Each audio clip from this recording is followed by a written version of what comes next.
So it appears Simon Dagenet is very upset. I'm not upset. I'm lost. I'm confused. Why? I don't know what's going on. I was told some certain thing.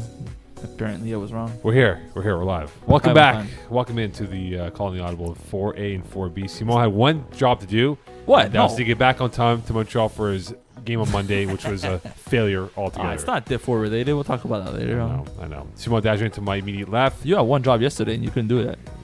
I was here. The warm-up act. Yeah, is the you were 4A, here, not in the right place. 4A, 4B. Alex Stakula to my center field, and of course GM to my immediate right field. That's like Jose Batista. Yeah, or like You Tony wish. Tarasco. No, I like Jose Batista because that means I do my job some of the time. Or like Raul Mondesi. That's I'm accurate. there the whole time, but I do my job some of the time. I'm there, but I just chill. Well, let's dive into it, Simon. Where are we The going? week that was for 4A and 4B. Cool. The Everhot Commission now 5-2. Yeah, They are doing that's surprising very a little well. bit. They were a team that was initially. We were discussing that they could have been essentially. I remember you selling all your stocks. I was like, get rid of this team. They're like Bitcoin, right? But they went over the Warhawks, which is the big win for them because the tiebreaker purposes, right, of 26-22 over the Warhawks. Well, they're And first place now? they're in first place, but you look at their body of work right now, guys.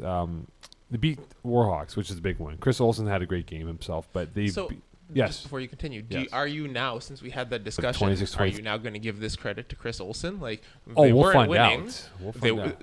Now is the time to find out. I'm asking you. We'll find out. You'll find out soon. I love how you give you an easy transition and you just decided not to take it. Thank you, Jem, for that. That was clever. No problem. But Mo obviously doesn't like the transition to certain things. No, they win over the Warhawks, 26-22. Chris Olsen, 4 TDs, 2 INTs, 165 yards passing. The From 2 INTs a bit worrisome, but I mean, well, that's they Chris won, Olsen, right? though, right? I Yeah, mean, he's not. He doesn't play perfect, but it works, right? Like since he took over the team, the commission has been a powerhouse in Division 4 again. The way they kind of were last spring when they won the championship. It's a different team, sort of, but Well, it's a win for them in the sense that now they've taken out the Niners and Warhawks. well, And- they're a team to beat now, right? Well, supposedly, right after week 8, you think they're the team to beat. Now, moving towards what they are and what they're not. I mean, are they? If they're the team to beat in your Yes. mind, are they the best team though in this 4A I think landscape? because of how they started, because of how they started the division, the season, and their slow start, the bad quarterback, and everything. I feel like a lot of teams are gonna still underestimate them, so they'll enter the playoffs as like a dark horse team. Although they might be 7-3, 8-2, they might have one of the top seeds, but people are gonna look at the 69ers, they're gonna look at the Alpha D's, they're gonna look at Warhawks and say these guys are the ones to beat. Where Mhm. Who The- admittedly have inferior records. Or yes, will. exactly. That's Yes. my, like even if Commission is the first seed, they might be overlooked just because of how they started the season. So they'll be like more of a dark horse contender, but they're definitely a favorite at the moment. Other games that caught your attention from this week? That was probably the one game that really popped out. The Commission being the first place. I remember a few weeks ago saying we're dumping the Commission, we're done with this, and look at it now. So we were wrong. We know nothing about stocks. They look like a diamond coming from shit, if you want to use that term. Yeah, well, we'll see what they do in the next couple of weeks. Yeah. They might miss a few guys left and right. I feel that they might have a very strong playoff team, but the playoffs are a different beast, right? Like when you get to the playoffs, you get some different games. You could get some bad matchups. You could have a bad night. And I mean, if Chris Olsen plays like this again, has 4 interceptions, 2 picks, they might not win the playoff game. Right. I mean, and also let's not forget the commission lost to the Stits, who are fighting for Yep. a playoff spot. So in reality, yes, they've beaten the top tier teams. They may play up to the competition, but lost they to played. Stits. Yeah, they played down to competition at times. Here, Yes, which could. but that's been the MO of the franchise for a very long time. Yes. BD Bandits beating Show Me Your TDs 28-24. Big win for the Bandits. BD Bandits has been weird, man. Like early in the season, sort of like the commission, we kind of dumped them, saying, these guys are a bit washed off. Their roster can't really compete. And they've pulled off back-to-back great wins. They're in good place now. They're in the playoffs. And, well, they have a playoff seed at the moment. And I don't know. Like I kind of like BD Bandits now. difference. The health of Steve Sanner, Well, Sven it Sanner helps, right? back. Yeah, you know He is their all-star player. when he was out though, they looked like a Division 5B team than a 4A team. Yeah, but there's a lot of credit to Mark Belvedere to be given too. Like he's a good quarterback. He's also a very good defender that most people overlook and overestimate. It's like, oh, we're playing against Steve Sanner and that's it. Well, no, there's a few other guys that can really play well defensively, and BD Bandits are kind of back to where they were a few years ago when they were a good franchise in Division 3. Are they really though? Like, who'd you buy as a quarterback, Joe? I mean, would you buy Chris Olsen or Mark Belvedere to win you a playoff game right now? I'll go with Chris. I like Chris Olsen. Yeah. Chris Olsen has the bigger pedigree, as you will, I think, in FPF in seasons past. That's fair. What other games caught your attention? 4A, 4B? Caught my attention this week. Oh, 4A, 4B. Oh, that's Yeah. different then. I thought we were just mentioning 4A for now. Oh, 'Cause that's whatever. usually we, what you do. we go through melange, right? And when we go yo-yoing around here. Norfolk and Chance lost. Yes, they did. Not a good The good Vikings. loss. Upset. So, was in 2 weeks when we did the Valentine's thing 2 weeks ago. I wanted to date Vikings, and people were bashing me, saying they don't have a chance, they're done.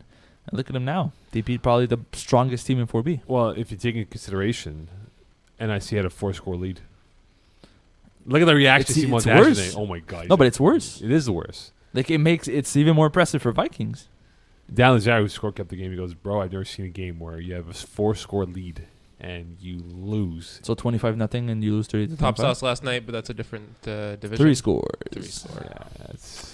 But yeah, That's so, reason of so it was injury. 25-0 and they lost 30 to 25. Yeah, from what Dan told me, Lazaro is that they were up whatever the score was at the time, 24-0, crazy. 25-0, and they end up losing by the It's score or the 3-score lead, whatever it crazy. was. But that's a bad loss because even watching them leave the field, NIC, you can see how they blew a chance. What? They blew a 25-point lead.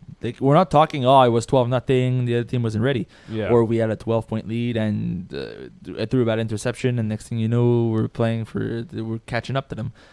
You had you had a lot of chances at not losing this game, and you screwed them all up.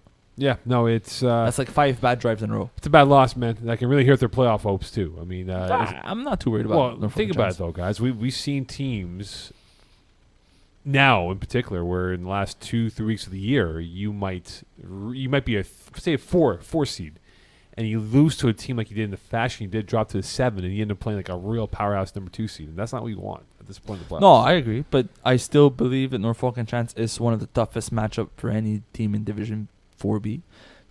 All around, they're so solid, so stacked that it's tough to go up against them and say, "Oh, I feel like we got this. Like we have a chance to beat them and beat them across the board." I think that this division and this year across the divisions, more importantly, is that a lot of the divisions are matchup based rather than like clear cut winners, as we can see by Vikings having beaten Norfolk and Chance, past our prime beating Martin and Le Flag. Yes, that's another And great one. Le Red Tiger losing to Team Ethnic. Is that like you don't know what the matchup's going to be until it happens in the playoffs, and it could be one that even though you're the quote unquote better team, that matchup just does not work out well for you, and it's going to be an early playoff exit. Yeah, we're going to talk about the Team Ethnic game a little bit further down the road when we talk Yeah. about playoff implications. But Absolutely. the whole Martin and the Flag losing to Pastor Prime is a shocker due to the circumstances at the moment. If we would have predicted this game in preseason, we would have said Pastor Prime should win this one. It was weird though. I was scorekeeping on the adjacent field, so I didn't get to watch the whole thing. At Loyola. At Loyola, Yeah, yes. yeah. First of all, it looked like they played 5-on-5 for a little bit. Okay. And Is that confirmed? Well, I watched, and for sure, Martin and Le I don't know, Flag. it looked like they played 5-on-5. Well, yeah. Dale Williams showed up a little bit late, and at Past Our Prime were eventually 7. Also, Ryan Payne threw for Past Our Prime, not Craig O'Brien. And Tam Burrell played for POP. That's I very believe, different. Right? Yeah. So that's a different team in itself, but not necessarily a quote-unquote stronger team. No, I feel So that makes it more interesting. yeah. And Martin and Le Flag were eventually up to 7 players as well. But towards the end of the game, I don't know if someone was hurt or ejected, but they played as 5, and there were 2 guys sitting on the sidelines, one of which was their snapper. So with that, the snap's going to Sam. Like he had far less time with the rusher coming in on him because of poor snaps, and it was a lot more difficult. I would have thought that Martin and Le Flag would have been like that sort of kryptonite to Past Our Prime, Yeah. but they just persevered. A game that I saw was Be Ready against LV, 25-2 victory for Be Ready over LV. 25-2. Yeah, it was. Like, think Was it about a it. safety or essentially that's bad what it snap or was, right? sack? That's the safety. David Daoud got sacked in the end zone. Oh, at least a sack. It's not a bad snap. But it opened up the floodgates, though. They ended up winning the game by a score of 25-2. But was the 2 point the first score of the game? I believe it was, or it was It's amazing. 6. That would be great. Yeah. It's amazing. You take a sack for a safety, and then you just But here's the Transform question, that. though, right? And the Daoud brothers were pretty expressive about this. They have laid claim to being the best defense in 4B. okay there. No, well, and here's the Okay. argument, right? They had 5 INTs, they had 6 or 7 PDs, they had 1 pick 6. Obviously we know Simone's answer to the question. Okay, there. That Okay means there. You don't respect their defense. No, but- it's not. I don't respect it, but there's a difference between being good and the best. I think there's a big So margin. So They're a strong defense in Division 4B. Yes, are the best? I don't think so. so what's better than them? What is the criteria for best? What, are we looking at a statistical output here? Like we're The looking statistical output of at numbers? numbers or points allowed? Are we looking Because at if it's points allowed, they're not. Yes, if it's points allowed, they're not. 5 interceptions in 7 games is also not. Blue Chips right now lead with 98 points against in 7 games. which okay, but is- here's your thing, right? If you have blue chips, quarterback Mitchell, who's remarkable, could be. We'll talk about him also, quarterback of the year perhaps. Mhm. Would you take him over this defense if you had to look at what he does as a player with his arm and his running ability? Can he? What do you mean? Did you just ask me if I would take a quarterback over a defense? But his style of play though, would I'm that also very work? confused here. Would that work? I'm, though? I'm What's still the not question? understanding the question. I'm Would sorry. you take him and his offense over their defense? Yes. So you pick Jordan Mitchell, offense and quarterback against B Ready's Like if it defense was to score. so if touchdowns? the game is Tomorrow. if the game is tomorrow, it's tied. Be ready against Blue Chips. Be ready 5 are plays up left. by 1, 5 plays and left. Blue Chips are driving. 5 plays left. Blue Chips. Oh, I agree. Okay. Well, Blue Chips is also probably the best team in the division. But so once it's- again, this comes down to my previous point of this has to do with matchups. And if Be Ready are down by 1 with 5 plays left against another team, Mhm. I would potentially, Yes. like depending on who that team But- is, go Okay. with Be Ready. B Ready It all doesn't comes have the down- rusher Yep. to go up against Jordan Mitchell. So that's one of the main reasons why I pick Blue Chips is he's going to run all over the field for 20 seconds and then he's going to find somebody at some point. It would be a fascinating matchup, though. I think Be Ready have elements that present themselves as being a tough defense. But, Yes. but you look at a guy like Jordan Mitchell and what he does, and we bring up the Yakub Telemac theory, right? Right. Yakub. Left, right. Right, 40 yards is right. But I think that there's something to be said for Be Ready's intensity and the way that they play can sort of get a team off of their best. Like not Be Ready. Blue Chips at their best would probably disrupt Be Ready, but if they can get under their skin, like you never know. But it's something they've done before, right? Like the whole Be Ready crew with the Daouz, it's something that they've done before. When they have a lead, regardless of how big the lead is, if they play with a lead, they get so intense and so under people's skins that it's tough to get back out there. But it also works the other way. And when they're down, they kind of cannibalize themselves and they're yelling at each other. And next thing you know, they can't get back up because they're frustrated at each other rather Yeah. than trying to focus on the game. So it's a good and a very bad thing. It's a team that needs to play with a lead, and once they have that, so if they score first and they're Yeah. up 7-0, yeah. they're a dangerous team to play against. Well, look, the only way these teams can meet up is in the finals. They're on the opposite side of the bracket, so perhaps we might have a Be Ready versus Blue Chips final on the second week of April here. Look at the top 3. Commission, Warhawks, Niners. Pros and cons of those 3 teams right now. Starting with the Commission, the pros and cons here, Simone. They have a very tough schedule all around. Like, they played some tough teams. They still have a few tough opponents. I feel like that's a pro and a con at once.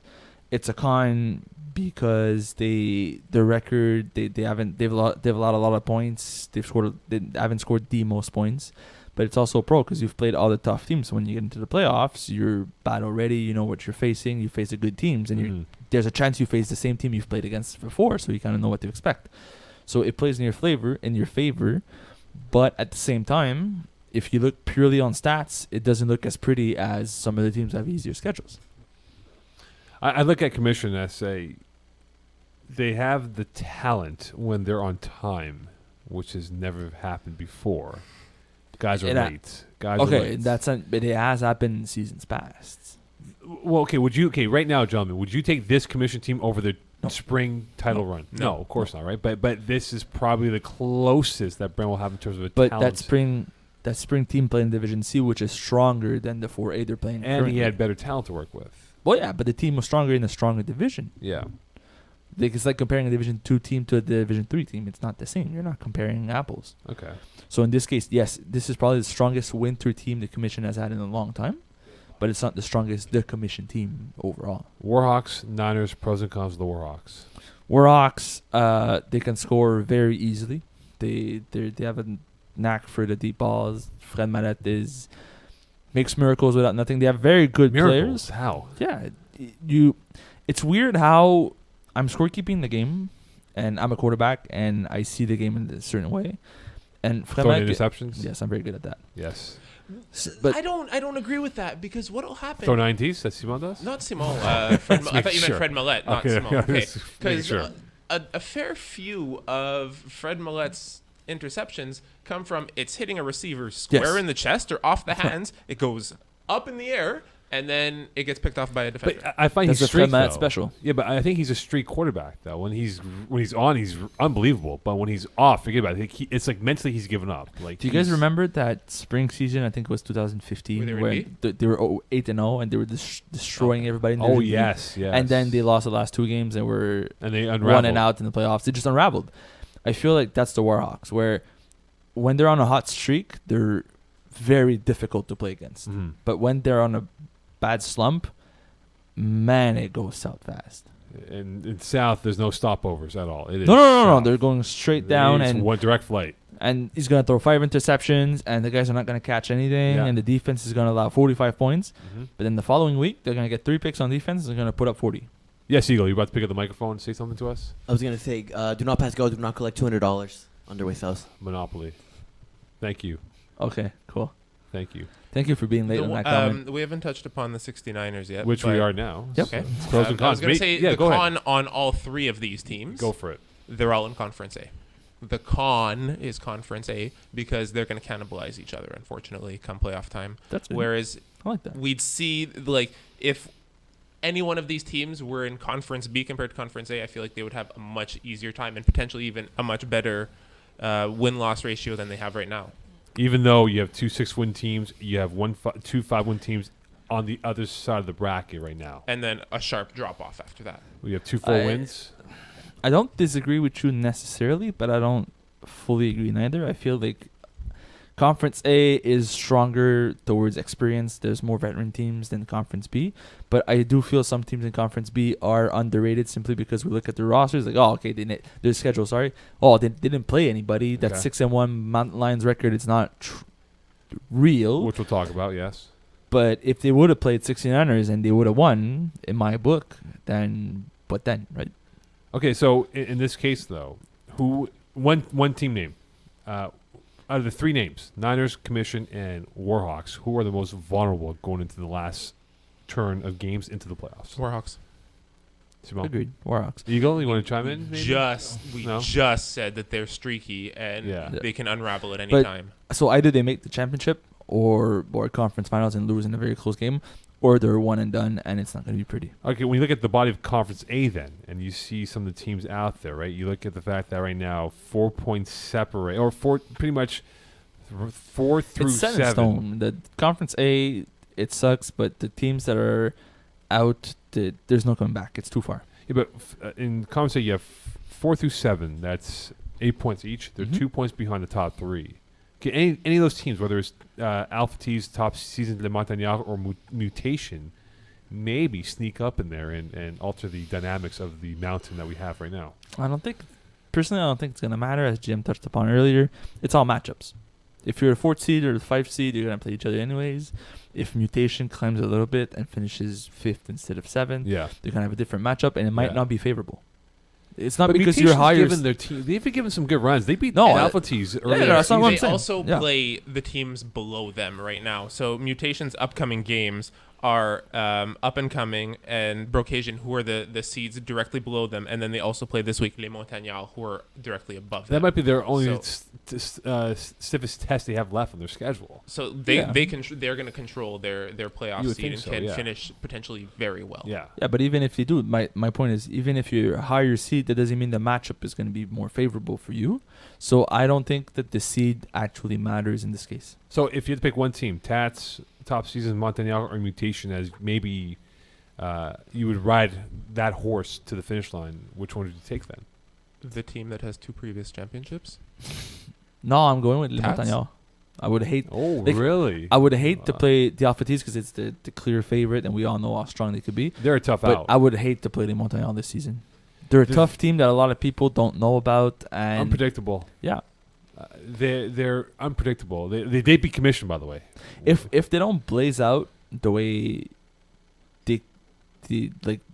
some of the franchises have in the past, Yeah. but they could also upset a few teams. I could see them as an 8 seed winning their first 2 matchups and making the conference finals, and people are like, okay, so these guys are for real. They're not just like a joke here. Yeah.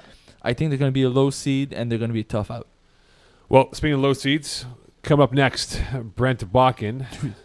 The Bakkenator will join us now as we'll recap 4A and 4B with him and get his thoughts on what he thinks will unfold in the 4A race to the playoffs. Stay tuned here and call on the Audible. Today's guests on the Sportira guest line are brought to you by Sportira, the official suppliers of FPF uniforms and jerseys, as well as the home to the Sportira cage. Are you not getting your stats because your jersey is so beat up that the scorekeeper can't read your number? Don't be that guy on the Flag Plus football wall. We all know who you are.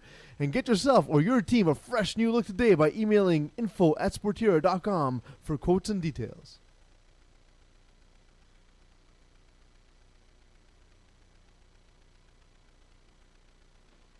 All right, welcome back here to Calling the Audible. Simon Dagenet, GM, Eagle, Mocon here, and now joining us, Your friend. Yeah, your supposedly. BFF. Supposedly. I guess he is sort of like the Eric Green of the show. Ooh, okay. Brent Bakken. I'm more Clonzo. Hey, Brent, how's it going? It's fine. I love it. Sure. Not bad. How you guys doing? Very well, Bakken. Brent, we were just talking before about 4A, and obviously you guys in Fuego, you have the Niners who you beat, you have the Warhawks who you just beat on the weekend here. In your mind right now, do you believe you're the best team in your conference, let alone the entire division itself? It's a big question. It's a little loaded, obviously. I think we're a good team. It goes without saying. Our record speaks for itself. At the same time, I don't think that we've really accomplished all that much. Okay, yeah, run. It was a 4-winning streak. We beat some decent teams. 69ers, as you said, the Warhawks, some of the top teams in the division. But again, we haven't really done that much yet. As you guys don't know, the real test will come playoff time. But to answer your question in terms of being at least the best team in Conference A, I think right now we can safely say that we're the best team in Conference A. But by no means are we satisfied with just going on a mini 4-game streak and just beating a couple of teams here or there. Because again, we started off, I believe it was 1-2, hot garbage. I like that. I like that you're not too confident about yourself, thinking that That's always him. your team's the number. No, but it's tough to be humble about your own team, right? Like you have high hopes about yourself, and you're like, okay, we got this. We're the best team in the Division 4. We're that one team that nobody wants to play. It's the mentality that you put forward. But as an analyst, it's tough to try to be humble and look at yourselves in the right way. What would you say about Conference B? Is there one team that really sticks out to you? That's the one team that will make the finals?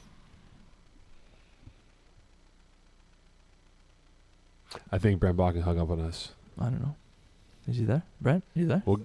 We'll get him back in a couple seconds. We'll get that corrected here. Simon Dagenet, as Brent Bakken was with us for 2 minutes, and now he's left us.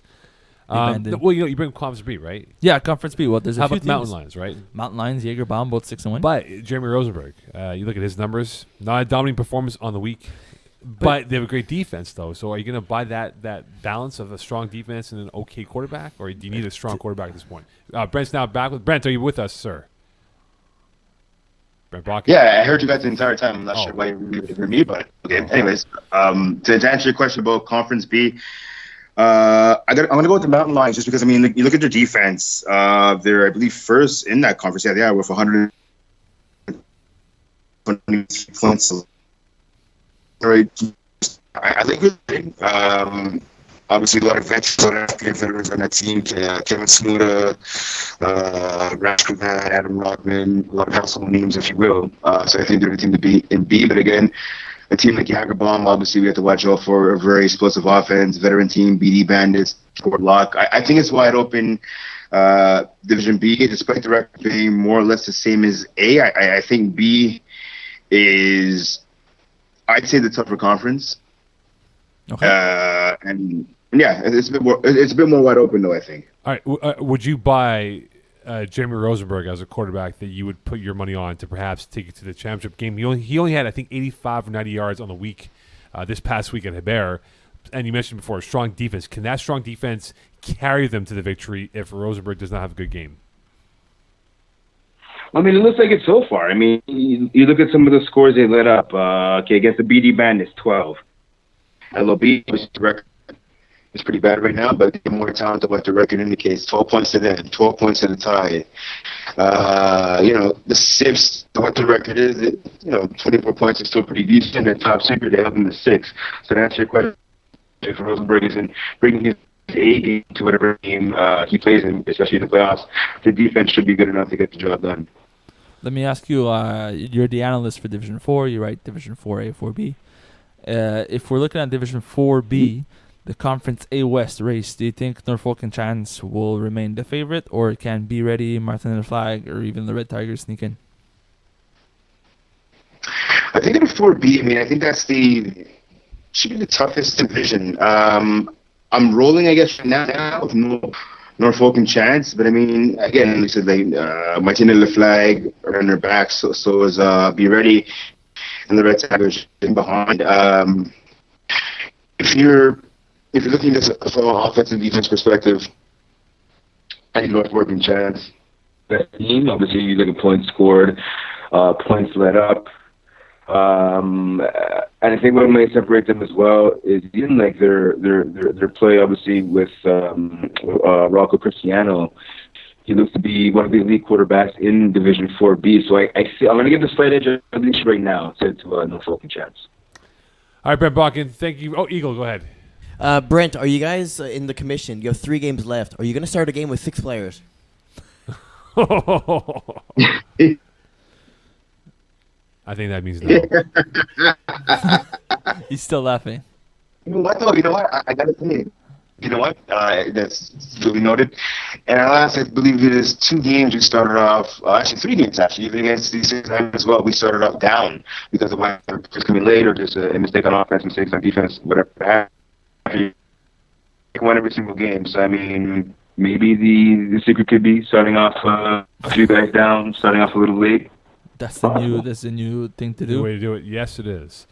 All right, Brent, thank you very much. Go warm up my car, and I'll see you when I see you, my friend. And the game starts at 7:55, not 8 o'clock. Thank you, Brent. On my head of security, thank you, Mo. Appreciate it. All right, looking at 4B now. And yes. You look at Blue Chips and their chances. We were talking about them earlier in the show. Yep. The percentage that you give them going undefeated, this does no name game changes left on their schedule. I can see at least 1 loss, maybe 2, and definitely 1 win. To me, it's 50%. You're asking for percentage. I'm going half and half. This is a very tough schedule. They're playing 3 strong teams. No Name doesn't have the record, but it's never an easy game to play. Game Changers have been on a streak, and these studs, they're very roller coaster-ish. They have weeks where they put up 50, and the following week their defense can't do anything. Someone's gonna be angry at you. That's fine. So look at that. I would say Shrug it off there, boy. It's your boys, right? I would say Blue Chips it's the one team that has a chance to go undefeated. They could do it. They've been playing really, really well, but their schedule is not the easiest there is. And I'll ask you and Jim this question: if they do go undefeated, would they be a prohibitive favorite to win? Yeah, 100%. Yes.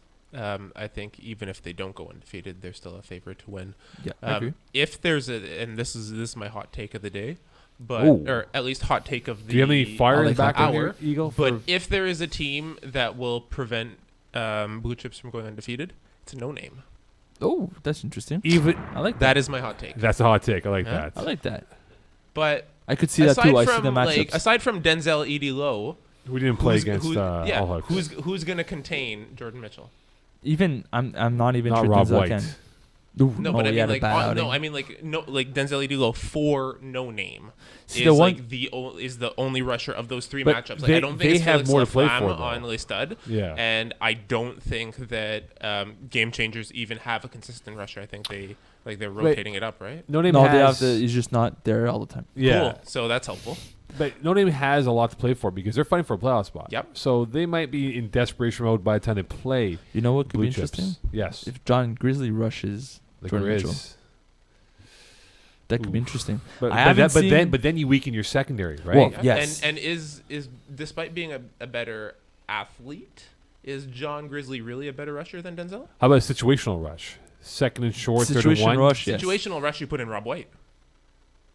But what I'm saying though, if it's third and one and they have that run opportunity, you're not gonna put Rob White in. Well, there. then you could but keep- that's a different But, situation. you could keep Grizzly short. And I haven't seen John Grizzly in the past 2 years miss a tackle. It's ridiculous. The guy, you don't get by him. But at the same time, he's always playing safety, right? Right. But if it's 3rd and 1, you don't need the tackle. You want the sack. Well, yeah, that's what I'm With saying. Edie. So he needs to press on and be in front of the first down, which he rarely is because he plays safety for his team. So would they switch it up and push him forward towards the line and play more the run than the actual pass? It's interesting to see. You look at Conference B West. You have All Hooks, Spinks, that Studs, and Lobster Dinner. 3 points separates first from fourth. Yep. All Hooks in first place right now. I know Lobster Dinner got cracked by Blue Chips on the weekend, but do you believe All Hooks will still be in first place when we hit playoff time? Will they be your division champions? Yeah, I think because of that tie that they have, it nullifies all head-to-head contests. I think All Hooks are going to finish 6-3-1, and Sphinx are going to go 6-4, so they're going to be second just behind because of the tie. Well, All Hooks have Small Giants and the Studs, so it's not an easy schedule. Yeah, That's I see that going. Even if they lose one of those games, that's 6-3-1, and I still feel they'll be above Sphinx. Small Giants playing for a playoff spot as well on top of Yeah, that. Sphinx are playing Game Changers and Grinders. Grinders should be a win, but Game Changers could definitely be a loss. Game Changers are unpredictable. Exactly. They're but- like a Miami weather. They could be sun. You should know. It should be sun for like 5 minutes Yeah. and rain for 2 hours. No, it could be sun for 2 hours and rain for 5 minutes out of the blue. Out of nowhere, it just pours for 5 minutes. Well, you should know. You were there for Yes. an extra day, right? Actually, yes. Speaking of days. Like I think All Hooks will, in all likelihood, be your division champion. But that List Studs game could really change the dynamics of that. I think it's going to be an interesting game to see what's going to... Like, the matchup against Listad against All Hooks should be very, very interesting. It's like a power offense, vertical offense, List Studs against a quick, dynamic. Can we rewind a couple seconds? Did you just say All Hooks would be the divisional champion? Yes, that's what he said.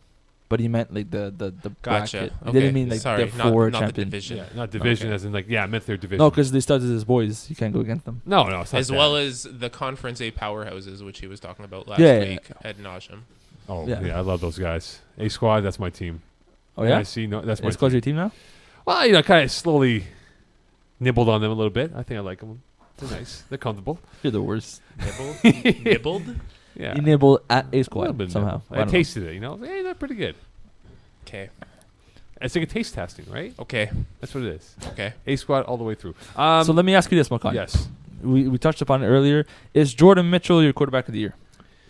Two if you 20 choose 20 today, TDs, 2 INTs. What's his rush yards right now? I didn't check that up. 576 and 9 touchdowns. So it combines for 1,477 yards, 38 touchdowns, 2 picks. I think he is. How often do you see a quarterback dominate 2 separate categories like he has and be successful in the win-loss record? The comparison is with Alexandre Benoit, who has 22 more yards, 1 more touchdown, Mm-hmm. but 2 more interceptions, 13 more pass percentage completion. One's at 70. Mitchell's at 57. The other one's at 70. Here's my question, and GM Eagle can factor into this debate now. How you go? Hello, Eagle. Hello, GM. Hi. In all honesty, as a voter, I'm not saying you. I'm like the anonymous voter for the awards. Mokan, yes. I don't vote. Purely statistical merit. There's no voting involved. But what's the first stat you look at, right, for quarterback? Touchdowns, INTs, yards, correct? The ratio. Touchdown to an interception. Right. So are we looking I at, look at efficiency myself. Like Yeah. I do magical formulas, but yeah. of course. do But, magical but are formulas. you going to look at what Simon just has listed with these two quarterbacks? Are you going to look at that fourth category? Well, and what's say, better, well, 39-4 or 38-2? 39 touchdowns, 4 interceptions, or 38 touchdowns, 2 picks? And you excluding the rush yards that Mitchell has so far and touchdowns. No, that's what the I'd first take the touchdown. 38-2 in that example. Yeah, 38-2 statistically is Because if you think about it, those extra 2 interceptions Isn't worth a touchdown. it's a -1 touchdown. Or if you think about the extra TD that you get for Yeah. it, right? Yeah. So now if you combine 38-2 with a 57 completion percentage against the 39-4 with the 70 percentage. So Does- Yeah, the doesn't- complete- I mean, maybe you're a better game manager if you're doing 70% of your completions and everything, but the better quarterback is the one who's putting up the most points and So or the- being efficient with the the ball. passer efficiency in your mind doesn't count towards the No, award. if anything, it's how many plays does it take for you to score, or how efficient are you with the ball and everything. the QBR is this like magical mathematical Yes. formula Yeah, that gives quarterback you rating. a good indicator. As The well. higher that it's QBR, not bulletproof, but usually the higher your QBR, usually the better you are. yeah, the best QBR usually wins. It's going to be a down to the wire type of race. Oh, yeah. My answer for this is very simple. Jordan Mitchell. If we had an MVP candidate, Jordan Mitchell is definitely the MVP of the division. All right, looking at the playoffs right now, Simon. We'll do this every week Yep. because it changes every week. Because you now. love that. I love it. Okay, in Conference A, Yep. first 2 in, last 2 out. You have right now Team Ethnic LV in playoff spots. LV awful loss. Ethnic with a big win. Last 2 out. Vikings tone it down. Or the outside looking in. Do we have the same or are we gonna have a change? Tone it down. Well, tone it down. I feel that they won't make it in. I was high on LV earlier in the season. It hurts me to say that they're not going to make the playoffs, but they won't. Vikings are going to be in as I predicted, and Team Ethnic maybe. I don't know. They have very good weeks. This week was a very good one. Yeah. And they have very bad weeks. What are we going to get the next 3 for them? What Team Ethnic team are we going to get in the following weeks? Okay, well, who's more unpredictable, Team Ethnic or LV? Because they have both had their They're strong. same caliber of unpredictable, but I feel Team Ethnic as a higher lower than LV. When LV's off, they're terrible. Team Ethnic when they're off, they're not Did you say that the bad. higher lower Yeah, like they're not as bad when they're floor bad. ceiling? That's fair. Yeah, but I should have went with floor. Max minimum. I should have went with that. Yes, but I feel like the LV core have also faced tougher adversity throughout their FPF career, and Yeah, that's fair. better teams will come as less of a surprise to them, and they can adapt better. But even after their demoralizing, pathetic loss they had 25-2. 25-2, does that even exude? Hey, like they're going to rebound from this and get back in the playoff picture? I'm That's not too sure about that's that. a tough rebound. It's a bad loss, man. We talked So- about it last week, where Jen was saying you're better off losing by 20 than by 18 than losing by 1. And I But see. this is tough. You haven't scored. Like that's another level of bad losses. In my What's book. better? What's a bad loss? The LV loss or the NIC loss? Ooh, Which What do you loss would you rather have? NIC with would amount to be a 4-score lead, LV. losing by 5, or LV scoring 2 points. Not to do with the score, but because this loss, we may come back to it week 10 and saying, hey, remember that 25-2 game? That's what cost them the playoffs. So yeah, that's I'm true. calling it now. NYC are not in trouble. They're fine. Okay. Even if they lose out, they're fine, right? Even though they might be a Warhawks, right, and stumble in, you never know, right? That's fine. Okay. They're in a good position. It doesn't matter. Whereas LV, they needed this win and they flat out played terrible. Okay, first 3 in, last 2 out. You have in Conference B, Les Studs, Lobster Dinner, No Name in playoff spots, Small Giants, Mean Machine on the outside looking in. So the first 3 in, last 2 out. Small Giants have a horrible schedule for the next few weeks. They will not make it in. Okay. Mean Machine have they have a tough schedule, but it's possible. Listed Lobster Dinner a lock, and No Name will be on the outside looking in. GM, any 2 cents to this? You have Les Studs, Dinner, No Name in playoff spots, Small Giants, and Mean Machine on the outside. First 3 in, last 2 out. As listed. Hold the serve. Okay. What about you? Give me yours. I want to. I think want to this hear the does make it Mokan. in. I think this does make it. Of No course they question do. about that. It's your boys. They I th- also are like the most likely to make it too. That's Yes. the safest bet you They, can they also have the better record, and then it's the easiest bet. I think small giants will make it in. Oh yeah. I believe they'll make even it in. even considering even the with that schedule. schedule. Yeah. Yeah, even though that schedule, I don't know, something about them percolates my skin. So I think Okay. they'll make it through. Okay.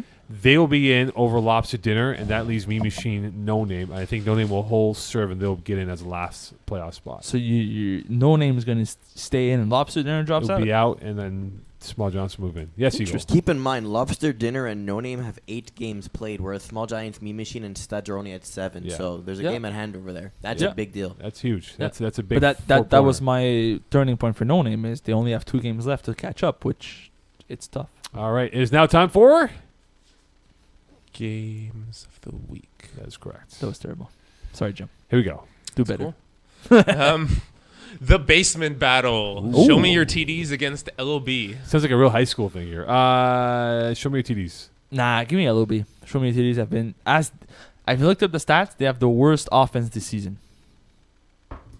At least LOB. Shocker, eh? At least LOB Shocker. lose every game by a touchdown. No, but right? that- like, at least but it's that's a still shocker close. to me. Like you look at show me your TDs, you look at that core, you look at the quarterback. Like they should be able to put up points. Yeah. The same could be said for LOB. Next. Yes, also. But, you know. Brocasian against Siths. That's a big one. This is a playoff elimination game. Yep. I'm gonna go with Brocasian to win this game. Yeah, give me the Bros. And Les Montagnards against Mutation. This is a big playoff battle here. Yo-yo game. Yeah, but that's just for seeding though. They're kind of both locked in ish. But Not just with mutation, but the ranking, though. Montagnards. Yeah, ranking. Yeah. I'll take mutation. I like these guys. Actually, you know what? We're going to do 4 from Go 4A for it. and 4 from Mutation. 4B because Yeah. I feel like it. I'm taking Montagnard here, man. Yeah. The Tide against Jaguars. Good game. That's what I wanted to do. Tied. Nah, give me Jaguars. Tied Yeah, are 2 I up and like down. Jaguars for this one. Yeah. Give me your boy battling door. Peace's boy. Yeah, Peace's boy. Next, In 4B, we have Tone It Down against 39-cent Wings. tone it down. Yeah. Sadly, I hate to agree with you. The Manglers against Past Our Prime. POP. Yeah, Pastor Prime needs this win. Lobster Dinner against Truth Squad. Truth Squad. True Squads is too good to lose. And Game Changers against Sphinx. Game changers.